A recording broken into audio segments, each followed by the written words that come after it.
عزیز و دوستو، السلام علیکم ورحمۃ اللہ وبرکاتہ۔ حضرات، آج میں آپ حضرات کی خدمت میں سیرت سرور عالم صلی اللہ تعالی وسلم کا 12واں حصہ پیش کرنے کی کوشش کر رہا ہوں۔ تو آئیے شروع کرتے ہیں۔ بسم اللہ الرحمن الرحیم۔ ایک دن آپ صلی اللہ تعالی علیہ وسلم کہیں سے گزر رہے تھے۔ اچانک آکاش سے آواز آئی۔ سر اٹھا کر دیکھا تو وہی فرشتہ جو کبھی ہیرا کی گفا میں آیا ہوا تھا، آکاش میں ایک کرسی پر بیٹھا ہوا تھا۔ فرشتے کو دیکھتے ہی آپ صلی اللہ تعالی وسلم ہلنے لگے، کانپنے اور لرزنے لگے۔ پہلی بار بھی آپ کا شریر کانپ رہا تھا، جیسے ہوا کے زور سے پتے ہل جاتے ہیں۔ کیا یہ کانپنا پہلے جیسے تھا؟ کیا یہ ہلنا ویسا ہی تھا؟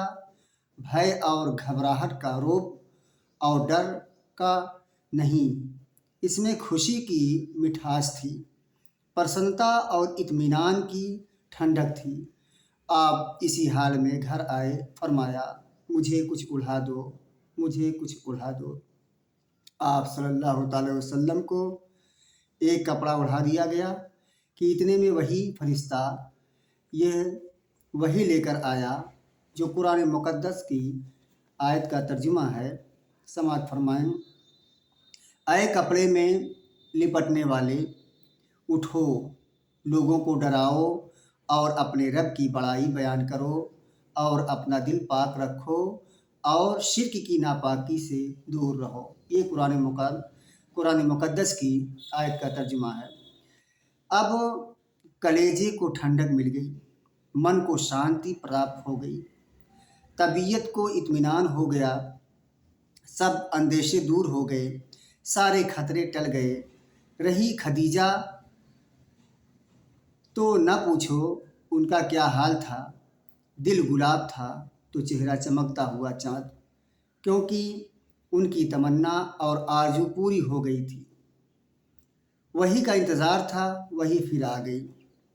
اس کے بعد کئی بار وہی آئی، حضرت جبریل علیہ السلام آتے رہے، رب کا پیغام سناتے رہے، لیکن خدا کی مرضی کچھ دنوں بعد پھر وہی رک گئی۔ لوگوں کو اسلام کی طرف بلانے کا کام شروع ہو چکا تھا۔ ادھرمیوں کی اور سے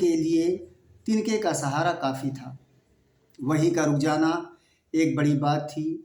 انہوں نے اس موقع سے پورا فائدہ اٹھایا اور بولے، یہ تو خوب نبی ہیں، 2-4 دن اوپری دنیا کی بات چیت رہی، جبریل کا آنا جانا رہا اور پھر غائب، بات چیت اور سندیش سب بند ہو گئے۔ تو بھائی محمد صلی اللہ علیہ وسلم، معلوم ہوتا ہے تمہارا رب تم سے روٹھ گیا ہے، اسی لیے اس نے اتنے دنوں سے منہ نہیں لگایا۔ وہی کا رک جانا تو یوں ہی آپ صلی اللہ علیہ وسلم کے لیے آسانی تھا، اور پھر ادھرمیوں کا تانا کومل سوبھاؤ پر تیر کا کام کرتا۔ آپ صلی اللہ علیہ وسلم بڑے بے چین ہوئے، لیکن زیادہ دن نہیں بیتے کہ حضرت جبریل علیہ السلام پھر وہی لے کر آ گئے۔ گواہ، یہ بھی قرآن مقدس کا ترجمہ ہے، گواہ ہے سورج کی روشنی اور رات کا اندھیرا، سب وہ چھا جائے، جب وہ چھا جائے تمہارے رب نے نہ تم کو چھوڑا ہے اور نہ تم سے ناخوش ہے، اور تمہارے لیے بعد میں آنے والی پہلے والی سے بہتر ہے، جلدی ہی تمہارا رب تم کو دے گا اور تم خوش ہو جاؤ گے۔ کیا ایسا نہیں کہ اس نے تم کو یتیم پایا تو ٹھکانہ دیا، اور بے راہ پایا تو سیدھی راہ سجھائی، اور تم کو نردھن پایا تو دھنوان بنا دیا؟ تو تم کسی یتیم کے ساتھ سختی نہ کرو اور کسی مانگنے والے کو جھڑکو مت، اور اپنے رب کی نعمت کی چرچا کرتے رہو۔ یہ قرآن پاک کی آیت کا ترجمہ ہے۔ اللہ خدا آپ سے ناراض نہیں ہوا، ناخوش ہو کر چھوڑ نہیں دیا، بلکہ اپنی مہربانیوں سے ڈھانپ لیا، نعمتوں سے نہال کر دیا۔ اب وہی برابر آنے لگی اور آپ صلی اللہ علیہ وسلم کے پاس حضرت جبریل علیہ السلام آتے آپ کو اللہ کی آیتیں سناتے اور بتاتے کہ کیا کریں، کس طرح کریں۔ حضرت جبریل علیہ السلام نے بتایا کس طرح وضو کریں، کس طرح نماز پڑھیں۔ ایک دن آپ صلی اللہ علیہ وسلم مکہ کے اوپری علاقے میں تھے۔ حضرت جبریل علیہ السلام آئے اور آپ صلی اللہ علیہ وسلم کے سامنے وضو کیا اور بتایا کہ آپ جب نماز پڑھنا ہو تو اس طرح پاک صاف ہوں۔ پھر آپ صلی اللہ علیہ وسلم نے بھی اسی طرح وضو کیا۔ پھر حضرت جبریل علیہ السلام کھڑے ہوئے، آپ کو نماز پڑھ کر دکھائی، آپ نے بھی انہی کی طرح نماز پڑھی۔ اس کے بعد حضرت جبریل علیہ السلام چلے گئے۔ آپ صلی اللہ تعالیٰ وسلم خدیجہ رضی اللہ تعالیٰ عنہ کے پاس آئے، ان کے سامنے وضو کیا، پھر فرمایا نماز پڑھنے کے لیے پاک صاف ہونے کا یہی طریقہ ہے۔ بی بی خدیجہ نے بھی اسی طرح وضو کیا۔ پھر آپ صلی اللہ علیہ وسلم نماز کے لیے کھڑے ہو گئے اور بی بی خدیجہ نے بھی آپ کے ساتھ نماز پڑھی۔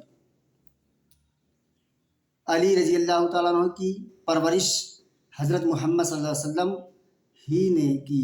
وہ آپ صلی اللہ علیہ وسلم ہی کے ساتھ رہتے تھے۔ انہوں نے آپ کو نماز پڑھتے دیکھا، بی بی خدیجہ کو بھی دیکھا۔ انہوں نے دیکھا کہ آپ دونوں رکوع اور سجدے کر رہے ہیں، پیاری پیاری آیتیں پڑھ رہے ہیں۔ ان آیتوں میں اچھی اچھی پیاری پیاری باتیں ہیں۔ علی رضی اللہ تعالیٰ عنہ تعجب سے یہ سب دیکھتے رہے۔ ان کو پیارے نبی صلی اللہ علیہ وسلم سے بہت پریم تھا۔ آپ کی ہر ادا پری تھی، آپ کی ہر بات دل جان سے پیاری تھی۔ آپ ہی کو دیکھ کر ہر کام کرتے۔ آپ صلی اللہ علیہ وسلم جو کہتے بنا جھجک مان لیتے۔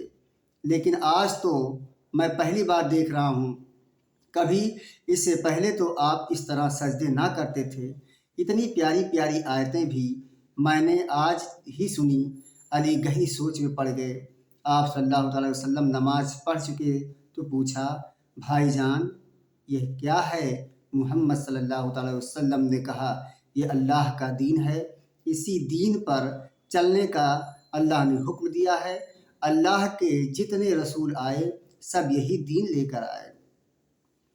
علی رضی اللہ تعالیٰ عنہ کو بہت تعجب ہوا۔ انہوں نے پوچھا، اچھا یہ رکوع اور سجدے کیسے ہیں؟ محمد صلی اللہ علیہ وسلم نے اللہ نے مجھے نبی بنایا، مجھ پر اپنی ہدایت اتاری ہے تاکہ میں لوگوں کو اچھی اچھی باتیں بتاؤں۔ لوگ بھٹک رہے ہیں ان کو سیدھی راہ دکھاؤں، ان کو اللہ کی عبادت پر ابھاروں۔ یہ رکوع اور سجدے ہم اسی اللہ کو کرتے ہیں۔ علی رضی اللہ تعالیٰ عنہ، یہ تو بڑی اچھی چیز ہے، تو کیا جس پر آپ ایمان لائے ہیں میں بھی لا سکتا ہوں؟ کیا آپ کی راہ میں آپ کی طرح میں بھی عبادت کر سکتا ہوں؟ کیا میں بھی آپ کے ساتھ نماز پڑھ سکتا ہوں؟ محمد صلی اللہ علیہ وسلم نے کہا، ہاں پیارے بھائی، اللہ ایک ہے، اس کا کوئی شریک نہیں، وہی عبادت کے لائق ہے۔ تم بھی اسی کی عبادت کرو۔ لات اور عزا کو چھوڑ دو، جتنے بت ہیں سب کو چھوڑ دو۔ علی رضی اللہ تعالیٰ عنہ، اچھا ذرا میں ابا جان سے بھی پوچھ لوں۔ رات بھر علی رضی اللہ تعالیٰ عنہ کو نیند نہ آئی، وہ جاگتے رہے۔ آپ صلی اللہ علیہ وسلم سے جو کچھ سنا تھا، جو کچھ کرتے تھے، جو کچھ کرتے دیکھا تھا، سب پر بچار کرتے رہے۔ صبح ہوئی تو بولے، میں آپ پر ایمان لاتا ہوں، آپ کی پیروی کا عہد کرتا ہوں، مجھے ابا جان سے پوچھنے کی کوئی ضرورت نہیں۔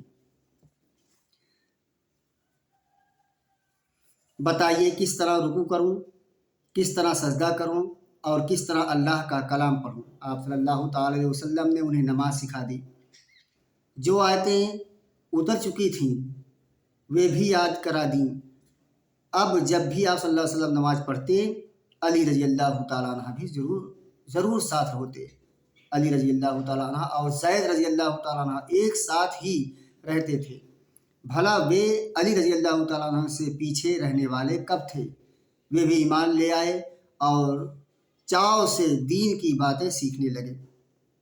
اس طرح سب سے پہلے بی بی خدیجہ نے اسلام قبول کیا، پھر علی اور زید رضی اللہ تعالیٰ عنہ نے اسلام میں داخل ہوئے اور مرتے دم تک آپ صلی اللہ علیہ وسلم سے چمٹے رہے۔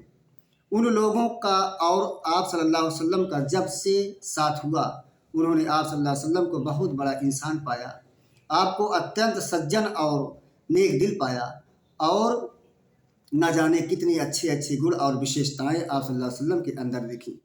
یہی وجہ ہے کہ ان کو آپ صلی اللہ علیہ وسلم سے بے پناہ پریم ہو گیا۔ آپ صلی اللہ علیہ وسلم کا ساتھ ان کے من کی شانتی چین ثابت ہوا۔ اس کے بعد ابو بکر رضی اللہ تعالیٰ عنہ ایمان لائے۔ یہ ابو قحافہ تیمی کے بیٹے تھے، ابو قحافہ تیمی کے بیٹے تھے اور آپ صلی اللہ علیہ وسلم کے گہرے دوست تھے۔ آپ صلی اللہ علیہ وسلم کی سچائی اور پوترتا سے بہت خوش اور پربھاوت تھے، اسی لیے آپ صلی اللہ علیہ وسلم سے بڑا پریم رکھتے تھے، بہت عزت کرتے تھے اور آپ کے ساتھ کو غیر معمولی نعمت سمجھتے۔ دل سے راہ ہوتی ہے، آپ صلی اللہ علیہ وسلم بھی ان سے بڑی محبت کرتے اور بہت ہی پیار اور نشٹھا سے ملتے تھے۔ آپ صلی اللہ علیہ وسلم نے ابو بکر کو جو ہی اسلام کی دعوت دی، قرآن کی کچھ آیتیں سنائیں، انہوں نے باپ دادا کے دھرم کو تیاگ کر کلمہ پڑھ لیا اور اسلام سویکار کر لیا۔ آپ صلی اللہ علیہ وسلم نے اسلام کی دعوت دی اور دین کی خوبیاں بیان کی تو زبان سے خود بخود یہ شبد نکلے جو اتنت نشٹھا اور آستھا کا نمونہ تھا۔ میرے ماں باپ آپ پر قربان، آپ نے سچ فرمایا اور سچ بولنا آپ کا کام ہے۔ میں گواہی دیتا ہوں اللہ کے سوا کوئی بندگی کے لائق نہیں اور آپ اس کے رسول ہیں۔ بی بی خدیجہ نے یہ باتیں سنی تو مارے خوشی سے اچھل پڑی، ان سے رہا نہ گیا، فوراً چادر اوڑھی اور جا کر مبارکباد دی۔ ابو قحافہ کے بیٹے، آپ واستو میں بڑے خوش نصیب ہیں، دونوں جہان لوک پرلوک کی دولت آپ نے سمیٹ لی، اس پر مجھے کتنی خوشی ہے اسے میں بیان نہیں کر سکتی۔ ابو بکر رضی اللہ تعالیٰ عنہ اسلام لائے تو آپ صلی اللہ علیہ وسلم کو بڑا سہارا ملا، آپ بڑا ساہس بڑھا اور کام کے لیے میدان بھی کچھ آسان ہو گیا۔ حضرت ابو بکر رضی اللہ تعالیٰ عنہ بڑے رحم دل اور نرم مزاج کے تھے، ساری قوم ان کی عزت کرتی، چھوٹے بڑے سبھی آدر کرتے۔ وہ قریش کے سب سے اونچے گھرانے سے تھے، خاندان کے بھلے برے لوگ سب ان کی نگاہ میں تھے۔ وہ بیپار کرتے تھے، ان میں انہیں بڑا لابھ ہوا۔ اللہ نے خوب دولت دی، دولت کے ساتھ دل بھی دیا، مالا مال آتا رہتا، دل کھول کر خرچ کرتے رہتے۔ ان کی سوجھ بوجھ اور سمجھ بھی تیز تھی، مشکل سے مشکل مسئلہ چٹکی میں حل کر دیتے تھے۔ ہر معاملے میں لوگ ان کو مشورہ کرتے، کوئی بھی معاملہ رہتا لوگ ان سے مشورہ کرتے، یوں بھی ان کے پاس آ کر بیٹھا کرتے۔ ان میں کچھ ایسی خوبیاں تھیں جو دلوں کو موہ لیتی۔ اب ابو بکر رضی اللہ تعالیٰ بھی اسلام پھیلانے لگے۔ جو لوگ ان کی سوجھ بوجھ اور ایمانداری سے پربھاوت تھے، ان کو دین کی باتیں بتانے اور اسلام لانے کی دعوت دیتے۔ بہت سو نے ان کی بات مان لی اور اسلام قبول کر لیا۔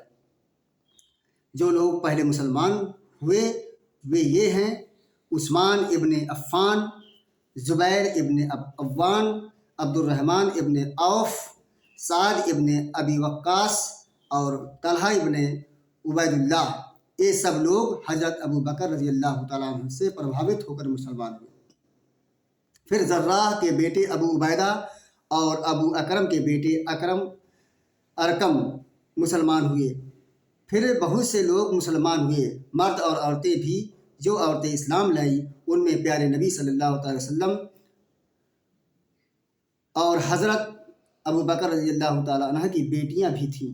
اللہ نے ان سب سے خوش ہو کر ان پر اپنی رحمتوں کی بارش کرے۔ صدق اللہ مولانا العظیم۔ حضرات، سیرت سرور عالم صلی اللہ تعالیٰ وسلم کا آج 12واں حصہ پورا ہوا۔ انشاءاللہ تعالیٰ کل آپ سب کی خدمت میں سیرت سرور عالم صلی اللہ علیہ وسلم کا 13واں حصہ پیش کیا جائے گا۔ تب تک کے لیے خدا حافظ۔